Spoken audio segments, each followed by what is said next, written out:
ਬਾਪ, ਬੇਟਾ ਅਤੇ ਰੂਹ ਪਾਕ ਦੇ ਨਾਮ ਉੱਤੇ ਆਮੀਨ। ਪ੍ਰਭੂ ਯਿਸੂ ਮਸੀਹ ਦੇ ਵਿੱਚ ਮੇਰੇ ਬਹੁਤ ਹੀ ਪਿਆਰੇ ਭਰਾਓ, ਭੈਣੋ ਅਤੇ ਬੱਚਿਓ, ਸਾਰਿਆਂ ਨੂੰ ਜੈ ਯਿਸੂ ਮਸੀਹ। ਅੱਜ ਇੱਕ ਵਾਰ ਫਿਰ ਮੈਂ ਤੁਹਾਡੇ ਸਾਰਿਆਂ ਦੇ ਸਾਹਮਣੇ ਪ੍ਰਭੂ ਦੇ ਪਾਕ ਅਤੇ ਪਵਿੱਤਰ ਵਚਨਾਂ ਦੇ ਰਾਹੀਂ ਗੱਲਬਾਤ ਕਰਨ ਲਈ ਜਾ ਰਿਹਾ ਹਾਂ। ਔਰ ਅੱਜ ਦਾ ਵਿਸ਼ਾ ਇਹ ਹੈ ਵੰਡਣਾ, ਜਾਨੀ ਕਿ ਪ੍ਰਭੂ ਦਾ ਮਹਾਨ ਪਿਆਰ ਦੀਆਂ ਜੋ ਸਾਨੂੰ ਬਰਕਤਾਂ ਮਿਲੀਆਂ ਹਨ ਉਹਨਾਂ ਨੂੰ ਦੂਸਰਿਆਂ ਦੇ ਵਿੱਚ ਵੰਡਣਾ ਹੈ। ਔਰ ਅੱਜ ਪਾਕ ਕਲੀਸਿਆ ਆਮ ਸਮੇਂ ਦਾ 18ਵਾਂ ਐਤਵਾਰ ਮਨਾਉਂਦੀ ਹੈ। ਮੈਂ ਬੇਨਤੀ ਕਰਦਾ ਹਾਂ ਕਿ ਤੁਸੀਂ ਆਪਣੇ ਜੋ ਵਿਅਸਤ ਸਮੇਂ ਦੇ ਵਿੱਚੋਂ ਕੁਝ ਸਮਾਂ ਜ਼ਰੂਰ ਕੱਢ ਕੇ ਇਸ ਪਵਿੱਤਰ ਵਚਨਾਂ ਨੂੰ ਸੁਣਨਾ ਹੈ। ਅੱਜ ਦੇ ਇਸ ਵਚਨ ਨੂੰ ਸੁਣਨਾ ਆਪਣੇ ਜੀਵਨ ਦੇ ਵਿੱਚ ਕਿ ਖੁਦਾ ਸਾਨੂੰ ਅੱਜ ਕੀ ਸਿੱਖਿਆ ਦੇਣਾ ਚਾਹੁੰਦਾ ਹੈ। ਪਿਆਰੇ ਭਰਾਓ ਭੈਣੋ, ਅੱਜ ਦੇ ਪਵਿੱਤਰ ਪਾਠ ਜੋ ਪਾਕ ਮਾਸ ਦੀ ਕੁਰਬਾਨੀ ਦੇ ਦੌਰਾਨ ਪੜ੍ਹੇ ਗਏ ਹਨ।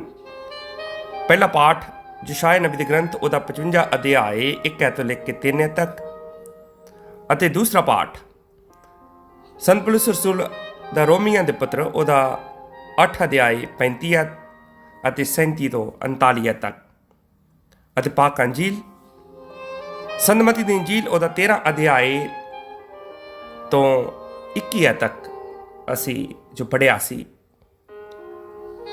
ਪਿਆਰੇ ਭਰਾਓ ਭੈਣੋ, ਪਹਿਲੇ ਪਾਠ ਦੇ ਵਿੱਚ ਜਦੋਂ ਅਸੀਂ ਮਨਨ ਚਿੰਤਨ ਕਰਦੇ ਹਾਂ ਤੇ ਇਹਦੇ ਵਿੱਚ ਦੱਸਿਆ ਗਿਆ ਕਿ ਯਸ਼ਾਇਆ ਨਬੀ ਮੁਕਤੀ ਦਾ ਵਰਣਨ ਭੋਜ ਦੇ ਰੂਪ ਵਿੱਚ ਕਰਦੇ ਹਨ ਅਤੇ ਸਾਰੀ ਮਨੁੱਖ ਜਾਤੀ ਨੂੰ ਖੁਦਾ ਦਾ ਸੱਦਾ ਦਿੰਦੇ ਹਨ। ਕਹਿੰਦੇ ਹਨ ਕਿ ਤੁਸੀਂ ਸਾਰੇ ਹੀ ਪ੍ਰਭੂ ਦੇ ਵੱਲ ਆਓ। ਫਿਰ ਦੂਸਰੇ ਪਾਠ ਦੇ ਵਿੱਚ ਸੰਤ ਪੌਲੁਸ ਰਸੂਲ ਸਾਨੂੰ ਬੜੀਆਂ ਹੀ ਅਹਿਮ ਗੱਲਾਂ ਦੇ ਬਾਰੇ ਜਾਣਕਾਰੀ ਦਿੰਦਾ ਹੈ। ਸਾਡੀ ਜ਼ਿੰਦਗੀ ਦੇ ਵਿੱਚ ਜ਼ਰੂਰੀ ਗੱਲਾਂ ਦੇ ਬਾਰੇ ਸਾਨੂੰ ਸੰਦੇਸ਼ ਦਿੰਦਾ ਹੈ। ਕਹਿੰਦਾ ਕਿ ਸਾਨੂੰ ਕੋਈ ਵੀ ਪ੍ਰਭੂ ਦੇ ਮਹਾਨ ਪਿਆਰ ਤੋਂ ਵੱਖ ਨਹੀਂ ਕਰ ਸਕਦਾ। ਕਿਹੜੀਆਂ ਚੀਜ਼ਾਂ ਹਨ? ਸੰਤ ਪੌਲੁਸ ਰਸੂਲ ਆਖਦੇ ਹਨ ਕਿ ਰੋਮੀਆਂ ਦਾ ਪੱਤਰ ਜਦੋਂ ਅਸੀਂ ਪੜ੍ਹੀਏ ਉਹਦਾ 8 ਅਧਿਆਏ ਉਹਦੀ 35 ਦੇ ਵਿੱਚ ਵਚਨ ਲਿਖਿਆ ਹੈ, ਸਾਨੂੰ ਮਸੀਹ ਦੇ ਪਿਆਰ ਤੋਂ ਕੌਣ ਵੱਖਰਾ ਕਰ ਸਕਦਾ ਹੈ? ਕੀ ਦੁੱਖ ਜਾਂ ਪੀੜਾ ਜਾਂ ਅਤਿਆਚਾਰ ਜਾਂ ਭੁੱਖ ਜਾਂ ਗਰੀਬੀ ਜਾਂ ਡਰ ਜਾਂ ਤਲਵਾਰ? ਕੋਈ ਚੀਜ਼ਾਂ ਨਹੀਂ ਸਾਨੂੰ ਪ੍ਰਭੂ ਦੇ ਪਿਆਰ ਤੋਂ ਅਲੱਗ ਕਰ ਸਕਦੇ। ਅਸੀਂ ਕੁਝ ਸਮੇਂ ਦੇ ਲਈ ਸੋਚੀਏ ਕਿ ਅਸੀਂ ਪ੍ਰਭੂ ਨੂੰ ਆਪਣਾ ਮੁਕਤੀਦਾਤਾ ਮੰਨ ਲਿਆ ਹੈ। ਬੇਸ਼ੱਕ ਸਾਡੀ ਜ਼ਿੰਦਗੀ ਵਿੱਚ ਕਿਸੇ ਵੀ ਪ੍ਰਕਾਰ ਦੀ ਮੁਸ਼ਕਲ ਆਉਂਦੀ ਹੈ, ਅਸੀਂ ਕਦੀ ਵੀ ਨਾ ਡਰੀਏ। ਔਰ ਅੱਜ ਪ੍ਰਭੂ ਯਿਸੂ ਮਸੀਹ ਆਪਣਾ ਮਹਾਨ ਪਿਆਰ ਇੱਕ ਵਾਰ ਫਿਰ ਲੋਕਾਂ ਤੇ ਪ੍ਰਗਟ ਕਰਦਾ ਹੈ। ਜਦੋਂ ਅਸੀਂ ਪੁਰਾਣਾ ਨਾਮਾ ਪੜ੍ਹਦੇ ਹਾਂ ਤਾਂ ਕਿਸ ਤਰ੍ਹਾਂ ਪਰਮੇਸ਼ਵਰ ਨੇ ਇਜ਼ਰਾਈਲੀ ਲੋਕਾਂ ਦੀ ਮਦਦ ਕੀਤੀ। ਉਜਾੜ ਬਿਆਬਾਨ ਦੇ ਵਿੱਚ ਜਦੋਂ ਉਹ ਲੋਕ ਭੁੱਖੇ ਸਨ, ਪਿਆਸੇ ਸਨ, ਤੇ ਉਹਨਾਂ ਲੋਕਾਂ ਨੇ ਮੂਸਾ ਨਬੀ ਦੇ ਅੱਗੇ ਬੇਨਤੀ ਕੀਤੀ ਕਿ ਅਸੀਂ ਇੱਥੇ ਮਰ ਰਹੇ ਹਾਂ, ਭੁੱਖੇ ਹਾਂ। ਤਾਂ ਕਿਸ ਤਰ੍ਹਾਂ ਮੂਸਾ ਨਬੀ ਪਰਮੇਸ਼ਵਰ ਦੇ ਅੱਗੇ ਪ੍ਰਾਰਥਨਾ ਕਰਦਾ ਹੈ ਤੇ ਕਹਿੰਦੇ ਕਿ ਉਜਾੜ ਬਿਆਬਾਨ ਦੇ ਵਿੱਚ ਉਹਨਾਂ ਦੇ ਲਈ ਭੋਜਨ ਦਾ ਇੰਤਜ਼ਾਮ ਜੋ ਪਰਮੇਸ਼ਵਰ ਕਰਦਾ ਹੈ। ਜਿਸ ਤਰ੍ਹਾਂ ਮੂਸਾ ਨੇ ਉਜਾੜ ਬਿਆਬਾਨ ਵਿੱਚ ਇਜ਼ਰਾਈਲ ਨੂੰ ਮੰਨਾ ਖਿਲਾਇਆ, ਉਸੇ ਤਰ੍ਹਾਂ ਯਿਸੂ ਲੋਕਾਂ ਨੂੰ ਰੋਟੀ ਖਿਲਾਉਂਦੇ ਹਨ ਤਾਂ ਕਿ ਉਹ ਸਮਝ ਜਾਣ ਕਿ ਉਹੀ ਮਸੀਹਾ ਹੈ ਜਿਸ ਦੇ ਬਾਰੇ ਵਿੱਚ ਮੂਸਾ ਨੇ ਭਵਿੱਖਬਾਣੀ ਕੀਤੀ ਸੀ। ਬਹੁਤ ਸਾਰੇ ਨਬੀਆਂ ਨੇ ਪ੍ਰਭੂ ਦੇ ਬਾਰੇ ਭਵਿੱਖਬਾਣੀ ਕੀਤੀ ਸੀ ਕਿ ਖੁਦਾ ਖੁਦ ਇਨਸਾਨ ਦਾ ਰੂਪ ਧਾਰ ਕੇ ਇਸ ਸੰਸਾਰ ਦੇ ਵਿੱਚ ਆ ਰਿਹਾ ਹੈ। ਉਹ ਕੌਣ ਹੈ? ਉਹ ਪ੍ਰਭੂ ਯਿਸੂ ਮਸੀਹ ਹੈ। ਯਿਸੂ ਮਸੀਹ ਹੀ ਖੁਦਾ ਹੈ। ਅੱਜ ਪ੍ਰਭੂ ਯਿਸੂ ਮਸੀਹ ਆਪਣੇ ਚੇਲਿਆਂ ਨੂੰ ਇਹ ਕਹਿੰਦੇ ਹਨ, ਜਦੋਂ ਪ੍ਰਭੂ ਜਾਣਦੇ ਹਨ ਕਿ ਹੁਣ ਲੋਕ ਸ਼ਾਮ ਪੈ ਗਈ ਹੈ, ਤਾਂ ਚੇਲਿਆਂ ਨੇ ਕਿਹਾ ਕਿ ਪ੍ਰਭੂ ਜੀ ਇਹਨਾਂ ਲੋਕਾਂ ਨੂੰ ਆਪਣੇ ਆਪਣੇ ਘਰ ਜਾਣ ਦਿਓ। ਕਹਿੰਦੇ ਜਦੋਂ ਤਰਕਾਲਾਂ ਪੈ ਗਈਆਂ ਤਾਂ ਯਿਸੂ ਦੇ ਚੇਲੇ ਉਹਨਾਂ ਕੋਲ ਆਏ ਅਤੇ ਬੋਲੇ, ਅੱਗੇ ਬਹੁਤ ਇੱਕ ਵੇਲਾ ਹੋ ਗਿਆ ਹੈ, ਇਹ ਥਾਂ ਵੀ ਇਕਾਂਤ ਵਿੱਚ ਹੈ, ਇਸ ਲਈ ਹੁਣ ਇਹਨਾਂ ਲੋਕਾਂ ਨੂੰ ਵਿਦਾ ਕਰੋ ਕਿ ਉਹ ਜਾ ਕੇ ਲਾਗੇ ਦੇ ਪਿੰਡਾਂ ਵਿੱਚ ਆਪਣੇ ਲਈ ਭੋਜਨ ਖਰੀਦਣ। ਕਿਉਂਕਿ ਕਾਫੀ ਸਮਾਂ ਹੋ ਚੁੱਕਾ ਸੀ। ਪ੍ਰਭੂ ਯਿਸੂ ਮਸੀਹ ਉਹਨਾਂ ਨੂੰ ਸ਼ੁਭ ਸਮਾਚਾਰ ਸੁਣਾ ਰਹੇ ਸੀ। ਖੁਦਾ ਦੀ ਬਾਣੀ ਵਿੱਚ ਲਿਖਿਆ ਹੈ, ਜਦੋਂ ਲੋਕਾਂ ਨੂੰ ਪਤਾ ਲੱਗਾ ਤਾਂ ਲੋਕਾਂ ਨੇ ਕੀ ਕੀਤਾ? ਲੋਕਾਂ ਨੇ ਆਪਣੇ ਬਿਮਾਰਾਂ ਨੂੰ ਯਿਸੂ ਦੇ ਕੋਲ ਲਿਆਂਦਾ ਔਰ ਯਿਸੂ ਨੇ ਦੇਖ ਕੇ ਉਹਨਾਂ ਦਾ ਦਿਲ, ਯਿਸੂ ਦਾ ਜੋ ਦਿਲ ਸੀ ਦਇਆ ਨਾਲ ਭਰ ਗਿਆ। ਇਸ ਲਈ ਉਹਨਾਂ ਨੇ ਲੋਕਾਂ ਦੇ ਬਿਮਾਰਾਂ ਨੂੰ ਚੰਗਾ ਕੀਤਾ। ਬਿਮਾਰ ਵਿਅਕਤੀ ਯਿਸੂ ਦੇ ਕੋਲ ਲਿਆਂਦੇ ਗਏ, ਆਏ, ਪ੍ਰਭੂ ਨੇ ਉਹਨੂੰ ਚੰਗਾ ਕੀਤਾ। ਹੁਣ ਕਹਿੰਦੇ ਕਿ ਸ਼ਾਮ ਪੈ ਗਈ ਸੀ ਤੇ ਪ੍ਰਭੂ ਜੀ ਕਹਿੰਦਾ ਤੁਸੀਂ ਇਹਨਾਂ ਨੂੰ ਭੋਜਨ ਦਿਓ। ਤੇ ਚੇਲੇ ਹੈਰਾਨ ਹੋਏ ਕਿ ਅਸੀਂ ਕਿੱਥੋਂ ਭੋਜਨ ਲੈ ਕੇ ਆਈਏ, ਕਿਉਂਕਿ ਲਾਗੇ ਚਾਗੇ ਕੋਈ ਵੀ ਦੁਕਾਨਾਂ ਜਾਂ ਸ਼ਹਿਰ ਨਹੀਂ ਹੈ। ਪ੍ਰਭੂ ਦੇ ਮਨ ਵਿੱਚ ਕੀ ਸੀ? ਚੇਲਿਆਂ ਨੂੰ ਕੋਈ ਇਹਦੇ ਬਾਰੇ ਜਾਣਕਾਰੀ ਨਹੀਂ ਸੀ। ਪ੍ਰਭੂ ਸਾਡੇ ਬਾਰੇ ਕੀ ਸੋਚਦੇ ਹਨ ਸ਼ਾਇਦ ਸਾਨੂੰ ਨਹੀਂ ਪਤਾ, ਜਿੰਨਾ ਤੱਕ ਸਾਡਾ ਜੋ ਅੰਤਰਾਤਮਾ ਪ੍ਰਭੂ ਦੇ ਨਾਲ ਜੁੜੀ ਨਹੀਂ ਹੁੰਦੀ। ਪਿਆਰੇ ਭਰਾਓ ਭੈਣੋ, ਖੁਦਾ ਦੀ ਬਾਣੀ ਵਿੱਚ ਲਿਖਿਆ ਹੈ ਤਾਂ ਪ੍ਰਭੂ ਨੇ ਚੇਲਿਆਂ ਨੂੰ ਹੁਕਮ ਦਿੱਤਾ ਕਿ ਇਹਨਾਂ ਲੋਕਾਂ ਨੂੰ ਤੁਸੀਂ ਜੋ ਕਿ ਬਿਠਾਓ। ਪ੍ਰਭੂ ਕਿਸ ਤਰ੍ਹਾਂ ਕਹਿੰਦਾ ਹੈ ਤੁਹਾਡੇ ਕੋਲ ਹੈ ਕੀ? ਪ੍ਰਭੂ ਜਾਣਨਾ ਚਾਹੁੰਦਾ ਤੁਹਾਡੇ ਕੋਲ ਕੀ ਹੈ, ਤੁਸੀਂ ਕਿਸ ਤਰ੍ਹਾਂ ਪ੍ਰਕਾਰ ਦੀ ਮਦਦ ਕਰ ਸਕਦੇ ਹੋ, ਕੀ ਹੈ ਤੁਹਾਡੇ ਕੋਲ? ਉਹਨਾਂ ਨੇ ਕਿਹਾ ਸਾਡੇ ਕੋਲ ਇਸ ਸਮੇਂ ਜੋ 5 ਰੋਟੀਆਂ ਤੇ 2 ਮੱਛੀਆਂ ਹਨ। ਪ੍ਰਭੂ ਯਿਸੂ ਨੇ ਕਿਹਾ ਉਹਨਾਂ ਨੂੰ ਮੇਰੇ ਕੋਲ ਲੈ ਕੇ ਆਓ।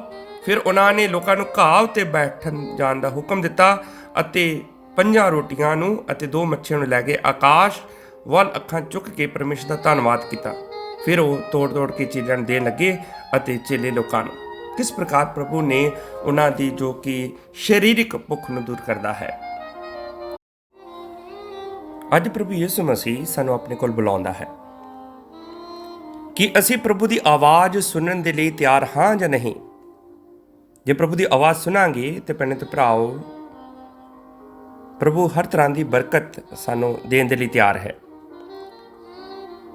ਪ੍ਰਭੂ ਯਿਸੂ ਮਸੀਹ ਆਪਣਾ ਪਾਕ ਬਦਨ ਅਤੇ ਲਹੂ ਸਾਨੂੰ ਦਿੰਦਾ ਹੈ ਖਾਣ ਪੀਣ ਦੇ ਲਈ। ਉਹ ਸਾਡੇ ਜੋ ਕਿ ਰੂਹ ਦੀ ਖੁਰਾਕ ਹੈ।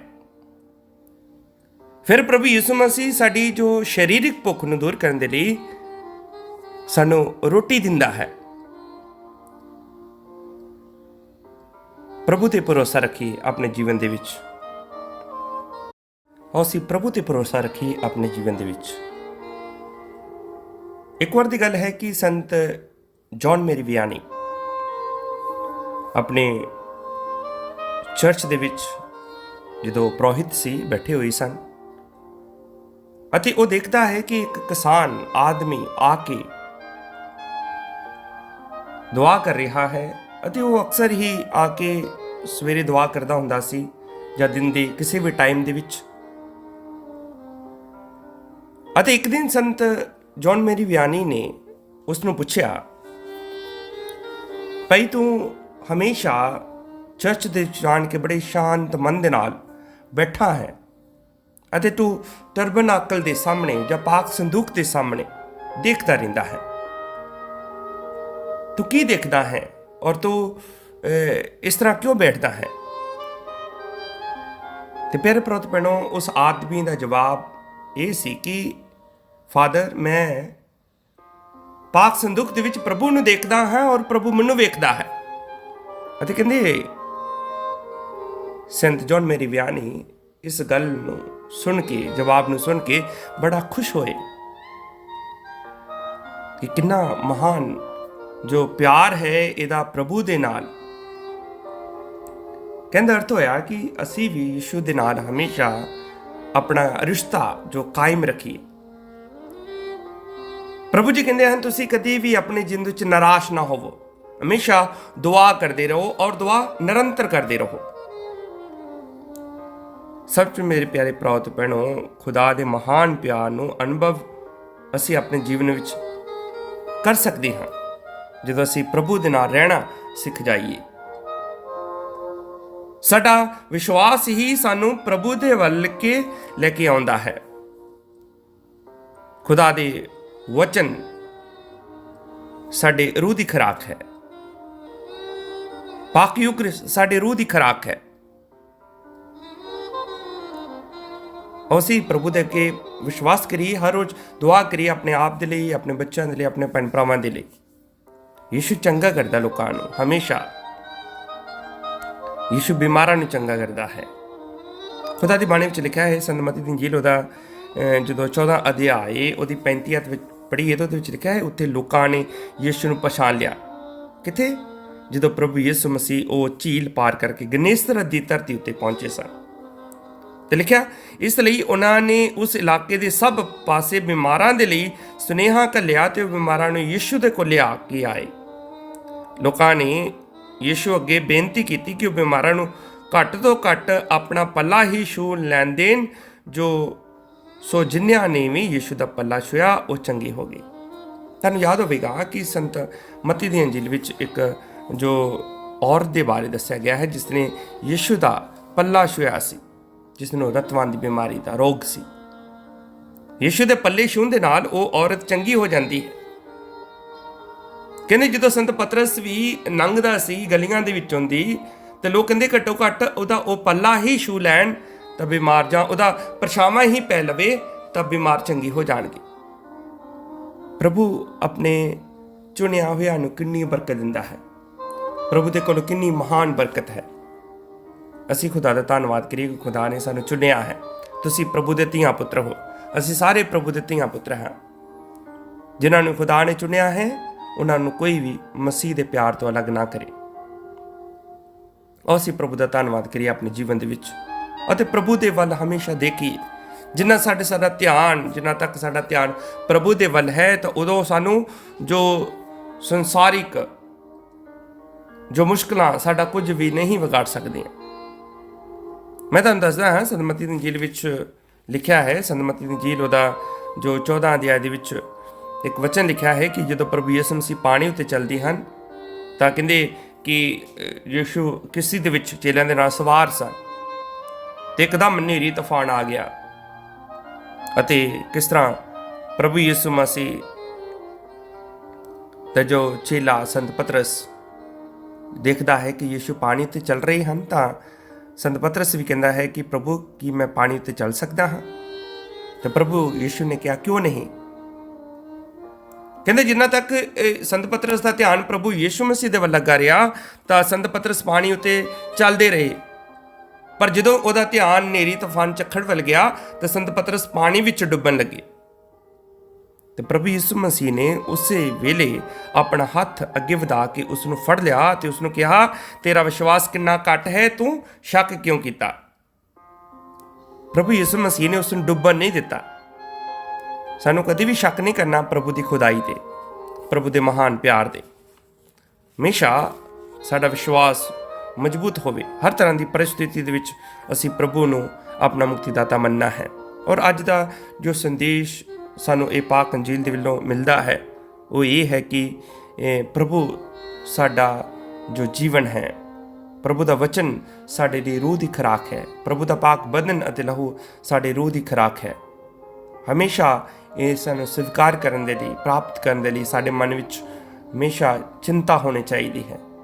ਸਾਡਾ ਮਨ ਵਿੱਚ ਸ਼ੌਂਕ ਹੋਣਾ ਚਾਹੀਦਾ ਕਿ ਅਸੀਂ ਪ੍ਰਭੂ ਦੇ ਘਰ ਵਿੱਚ ਜਾਣਾ ਹੈ, ਪ੍ਰਭੂ ਦੇ ਕੋਲੋਂ ਬਰਕਤ ਲੈਣੀ ਹੈ, ਪ੍ਰਭੂ ਦੇ ਵਚਨ ਨੂੰ ਪੜ੍ਹਨਾ ਹੈ, ਪ੍ਰਾਰਥਨਾ ਕਰਨੀ ਹੈ, ਗੀਤਾਂ ਭਜਨਾਂ ਦੇ ਰਾਹੀਂ, ਪ੍ਰਾਰਥਨਾ ਦੇ ਰਾਹੀਂ ਪ੍ਰਭੂ ਦੇ ਨਾਲ ਇੱਕ ਹੋ ਜਾਣਾ ਹੈ।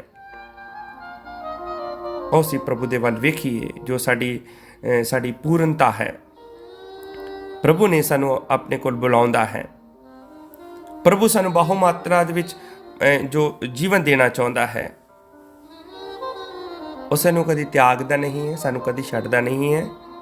ਇਸ ਲਈ ਆਓ, ਪ੍ਰਭੂ ਹਮੇਸ਼ਾ ਸਾਡੀ ਚਿੰਤਾ ਕਰਦਾ ਹੈ। ਕਹਿੰਦਾ, ਤੁਸੀਂ ਆਪਣੀਆਂ ਸਭ ਚਿੰਤਾਵਾਂ ਮੇਰੇ ਉੱਤੇ ਛੱਡ ਦੇਵੋ ਕਿਉਂਕਿ ਮੈਂ ਤੁਹਾਡੀ ਚਿੰਤਾ ਕਰਦਾ ਹਾਂ। ਮੈਂ ਤੁਹਾਡੀ ਚਿੰਤਾ ਕਰਦਾ। ਪ੍ਰਭੂ ਸਾਡੀ ਚਿੰਤਾ ਕਰਦਾ ਹੈ। ਖੁਦਾ ਦਾ ਪਿਆਰ ਹਮੇਸ਼ਾ ਸਾਡੇ ਨਾਲ ਹੈ। ਆਓ ਅਸੀਂ ਪ੍ਰਭੂ ਦੇ ਅੱਗੇ ਦੁਆ ਕਰੀਏ ਕਿ ਖੁਦਾ ਆਉਣ ਵਾਲਾ ਸਮਾਂ, ਆਉਣ ਵਾਲੀ ਸਾਡੇ ਲਈ ਬਰਕਤਾਂ ਤੇ ਖੁਸ਼ੀਆਂ ਵਾਲੀ ਹੋਵੇ। ਆਪਣੇ ਭੈਣ ਭਰਾਵਾਂ ਦੇ ਲਈ, ਆਪਣੇ ਬੱਚਿਆਂ ਦੇ ਲਈ, ਸਭ ਲੋਕਾਂ ਦੇ ਲਈ ਜੋ ਖਾਸ ਕਰਕੇ ਇਹ ਸਮੇਂ ਜੋ ਕਰੋਨਾ ਵਾਇਰਸ ਮਹਾਮਾਰੀ ਦਾ ਸਮਾਂ ਹੈ, ਬੜਾ ਦੁਖਦਾਇਕ ਸਮਾਂ ਹੈ। ਅਸੀਂ ਆਪਣੇ ਪ੍ਰਭੂ ਦੇ ਵੱਲ ਹਮੇਸ਼ਾ ਸਭਨਾਂ ਦੇ ਲਈ ਦੁਆ ਕਰੀਏ, ਪ੍ਰਾਰਥਨਾ ਕਰੀਏ ਕਿ ਖੁਦਾ ਇਸ ਮਹਾਮਾਰੀ ਨੂੰ ਦੁਨੀਆ ਦੇ ਵਿੱਚੋਂ ਨਸ਼ਟ ਕਰੇ। ਔਰ ਸਾਡਾ ਪੂਰਨ ਭਰੋਸਾ ਹੈ ਇੱਕ ਦਿਨ ਫਿਰ ਜੋ ਉਹੀ ਵਾਤਾਵਰਨ ਹੈ ਵਧੀਆ ਹੋ ਜਾਵੇਗਾ। ਖੁਦਾ ਹਮੇਸ਼ਾ ਆਪਣੇ ਬੱਚਿਆਂ ਦੀ ਪ੍ਰਾਰਥਨਾ ਸੁਣਦਾ। ਕਹਿੰਦਾ, ਜਦੋਂ ਤੁਸੀਂ ਮੇਰੇ ਅੱਗੇ ਦੁਆ ਕਰੋਗੇ ਮੈਂ ਤੁਹਾਡੀ ਪ੍ਰਾਰਥਨਾ ਦਾ ਉੱਤਰ ਦੇਵਾਂਗਾ। ਔਰ ਅਸੀਂ ਹਰ ਰੋਜ਼ ਪ੍ਰਭੂ ਦੇ ਅੱਗੇ ਦੁਆ ਕਰਾਂ, ਇਹੀ ਸਾਡਾ ਮਕਸਦ ਹੈ। ਸਭ ਡਾਕਟਰਾਂ ਦੇ ਲਈ, ਨਰਸਾਂ ਦੇ ਲਈ, ਮੈਡੀਕਲ ਡਿਪਾਰਟਮੈਂਟ ਦੇ ਲੋਕਾਂ ਦੇ ਲਈ, ਜਾਂ ਸਾਇੰਸਦਾਨਾਂ ਦੇ ਲਈ, ਸਭ ਦੇ ਲਈ ਅਸੀਂ ਦੁਆ ਕरें ਕਿ ਖੁਦਾ ਸਾਡੀ ਦੁਆ ਨੂੰ ਸੁਣੇ ਅਤੇ ਪ੍ਰਭੂ ਦੀ ਜੋ ਖੁਦਾਈ ਹੈ, ਪ੍ਰਭੂ ਦਾ ਜੋ ਬਾਦਸ਼ਾਹੀ ਹੈ ਇਸ ਸੰਸਾਰ ਦੇ ਵਿੱਚ ਆਵੇ। ਖੁਦਾ ਸਾਨੂੰ ਇਹਨਾਂ ਵਚਨਾਂ ਨੂੰ ਸੁਣਨ ਦੇ ਰਾਹੀਂ, ਪੜ੍ਹਨ ਦੇ ਰਾਹੀਂ ਬਹੁਤ ਸਾਰੀ ਆਸ਼ੀਸ਼ ਤੇ ਬਰਕਤ ਦੇਵੇ। ਤੁਹਾਨੂੰ, ਤੁਹਾਡੇ ਪਰਿਵਾਰਾਂ ਨੂੰ, ਤੁਹਾਡੇ ਬੱਚਿਆਂ ਨੂੰ, ਤੁਹਾਡੇ ਰਿਸ਼ਤੇਦਾਰਾਂ ਨੂੰ ਖੁਦਾ ਬਹੁਤ ਸਾਰੀ ਆਸ਼ੀਸ਼ ਤੇ ਬਰਕਤ ਦੇਵੇ। ਬਾਪ ਤੇ ਬੇਟੇ ਅਤੇ ਰੂਹ ਪਾਕ ਦੇ ਨਾਮ ਤੇ ਆਮੀਨ।